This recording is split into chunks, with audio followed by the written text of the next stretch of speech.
Porma ang kadama sa Saudi lang sa kalam, guys. Shout out madlang people. Shout out Saudi Arabia.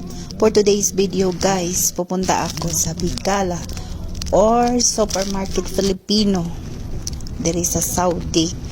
Kay magpalit ko og mga ingredients sa ako ang macaroni salad, guys. Gimingaw ko og macaroni salad. So sa baka hindi pa nakaalam, no, nakatira nga pala kami sa bulubundukin ng Saudi Arabia. Let's go, madlang people. Samahan ninyo akong pupunta doon. Pwede magbisaya, guys, kay nakakalisod na ako magtatagalog ani. Wow! Best duck kong dako, guys. Best duck. O flex ko lang ako ang shoes. All in red ang kadama sa Saudi.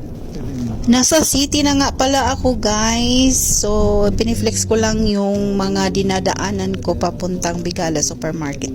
So, ayan na. Naan ako diri sa city center. Pag nasa Abha mo, makakita mo anang flag.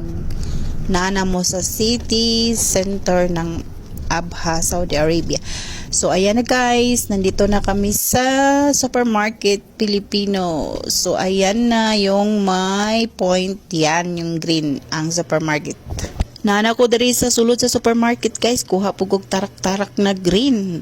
Para sudlan sa kong mga pinamalit. Oh, pinamalit, char. Marag dagag kwartas. So, kompleto, guys, na yung mga Milo. Kahit ano na lang mga display nila, mga Filipino foods, mga dilata na bitsin. Kung ano yung mga kailangan mo sa Pilipinas, makikita mo dito sa Filipino Supermarket, guys. So, ayan na. Namimili-mili na ako kung anong bibilhin ko. Bumibili din nga pala ako ng tuyo, guys. Kasi kailangan ko maraming mga kaong, mga chipi-chipi.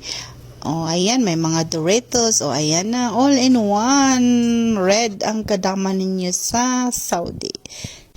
Kahit anong kailangan ninyo, guys, bisan unsa, kahit mabulad pa diha mga choreso, kompleto ang Filipino Supermarket. Kaya tara, let's go na dito, guys. Bili na kayo, punta na kayo dito. O ayan na yung mga pinamili ko, guys. Flex ko lang, may fruit cocktail ako, kaong, Nestle cream, at saka, iba't ibang mga, sagol sa ako ang macaroni salad. O, of course, nagpaitbog ko gatas para healthy instead of soft drinks. Bumili na din ako ng soy sauce. O, ayan na yung macaroni salad ko, guys. Simple lang siya, pero yummy. Hindi masyadong marami yung ingredients. Kain na tayo. Bye-bye. God bless. Mama. Yum.